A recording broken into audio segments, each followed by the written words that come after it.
है। किसी भी बिजनेस के लिए स्थिर लागत का कम से कम रहना जरूरी है। कोरोना में जितना बिजनेस डूबा है उस सब अपना जीवन जिएगा किस पे? मिनिमम खर्च क्या हो जाएगा? सीमांत लागत। किसी को दिक्कत? एकदम मिनिमम क्या कहलाएगा? सीमांत लागत। आगे बढ़े, सीमांत समझ में आ गया। लेकिन कोई भी चीज का उत्पादन होता है औसत लागत पर, एवरेज कॉस्ट पर। किसमें? Average cost per. तो एवरेज कॉस्ट सबको पता रहता है, लेकिन एक होता है अवसर लागत। अवसर लागत, opportunity cost. Opportunity cost, opportunity cost, अवसर लागत। अवसर का मतलब होता है मौका मिला है, मौका मिला है। अवसर लागत क्या चीज होता है? जब एक के बिजनेस से कुछ पैसा निकाल के दूसरा बिजनेस चालू कर देते हैं ना, उसी को क्या कहते हैं? अवसर लागत। क्या कहेंगे? अवसर लागत। समझ में आ गया क्या चीज हो गया अवसर लागत?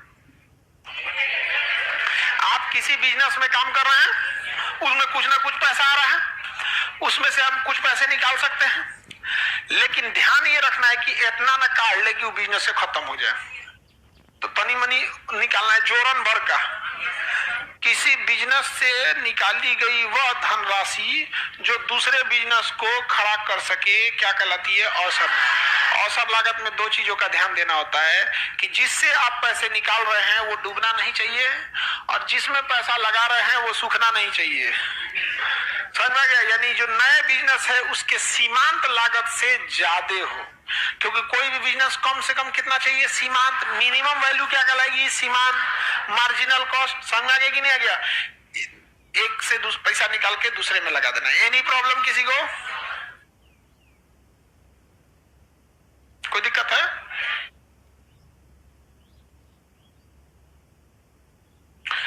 तो एक नई इकाई स्थापित करने के लिए जो लागत लगाई जाती है क्या कहलाता है? किसी चल रहे बिजनेस से निकाला गया वह धनराशि जिससे कि वह बिजनेस प्रभावित ना हो और एक नया उद्योग भी खड़ा हो जाए, उसी क्या कहेंगे? अवसर। अच्छी चीज है या नहीं है? इकोनॉमी में सबसे बेस्ट क्या है? अवसर लागत। अगर अवसर लागत पे काम कर रहे हैं तो कोई दिक्कत नहीं, दिन दूनी रात चौगुनी इसी को कहा जाता है। इधर कमाइए, धक्का धक एक ब्रांच खोलिए। नहीं समझ में आ गया? अवसर लागत समझ में आ रहा है कि नहीं आ रहा है? लेकिन अवसर लागत में इतना कभी नहीं निकाला जाता है कि पुरानका वाला क्या हो जाए? डूब जाए।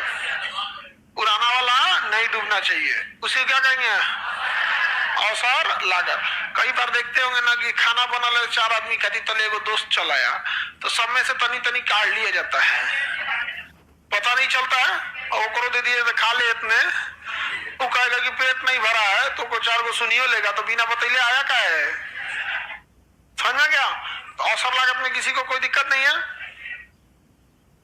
लाइव वाले में किसी को कोई दिक्कत है तो बोलिए। आप लोग में समझ में आ रहा है? नई इकाई स्थापित करने के लिए न्यूनतम खर्चा, सीमांत लागत। समझ में आ गया? बाकी कुल और औसत एवरेज लागत तो आप समझते होंगे। एवरेज लागत नहीं समझते हैं जी? आप ही से किसी भी चीज से पूछेगा एवरेज कितना खर्चा आ जाएगा, नहीं बता देंगे। मोटा मोटी देहात में बोला जाता है एवरेज को।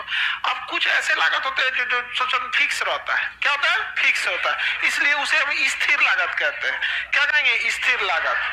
फिक्स रहेगा तो स्थिर लागत। स्थिर लागत, स्थिर लागत को अंग्रेजी में क्या कहेंगे? Fixed cost. Fixed cost, fixed cost. जैसे किराया, किराया एक फिक्स्ड है। किराया क्या है? फिक्स्ड। जैसे इस क्लासरूम का जो रेंट है, इस क्लासरूम का जो किराया है वो फिक्स है। हम क्लास ले या क्लास न ले, चाहे एक बैच पढ़ाएंगे तो रेंट उतना ही देना होगा, और 10 बैच पढ़ाएंगे तो रेंट उतना ही देना। सुबह 7 बजे से लेकर रात 9 बजे तक क्लास में क्लासेस चलते रहता है, झाड़ू लगाने का फुर्सत नहीं मिलता इसमें। तो ये लागत कौन सा लागत है? स्थिर लागत। क्या है? स्थिर लागत। स्थिर लागत जो आपके एम्प्लॉय होंगे, क्या होंगे? एम्प्लॉय, वो भी एक तरह का स्थिर लागत ही है आपका, क्योंकि आपका छुट्टी भी दे देंगे 2 दिन, तो ऐसा थोड़ी है कि एम्प्लॉय के 2 दिन का सैलरी काटेंगे यहाँ पर। तो किराया कौन सा हो गया? स्थिर लागत हो गया। क्या हो गया? स्थिर लागत। तो स्थिर लागत किसे कहा जाता है? कि वह लागत जो उत्पादन के बढ़ने से या उत्पादन के घटने से कोई फर्क नहीं पड़ता, उसे क्या कहेंगे? स्थिर लागत। कभी भी याद रखिएगा, किसी भी बिजनेस के लिए स्थिर लागत का कम से कम रहना जरूरी है, कम से कम रहना जरूरी है। लेकिन लोग इस पर ध्यान नहीं देते हैं। कोई रेस्टोरेंट है तो रेस्टोरेंट में क्या करेगा, सब स्थिर लागत बहुत बढ़ा देगा। क्या करेगा, बड़ा एरिया ले लेगा, फिर लोग यहाँ खाना खाएंगे, उधर कुछ पार्क बना देगा, गार्डन टाइप का कुछ बना देगा, ताकि लोगों खाने में, जो भी वीआईपी जगह है वहां पर। बड़ा होटल है, होटल के साथ साथ स्विमिंग पूल लगा देगा, उसमें एरिया और बढ़ाना पड़ेगा। यहाँ पे 10 गो गाड़ी का पार्किंग के लिए अपनी जगह ले लेगा कि मेरे गेस्ट आएंगे तो इसमें रखेंगे। स्थिर लागत है। आपका ग्राहक आए या ना आए, वो लागत क्या हो गया, स्थिर हो गया। स्थिर लागत अगर ज्यादा है और बिजनेस रुका तो सबसे पहले डूबाएगा। कोरोना में जितना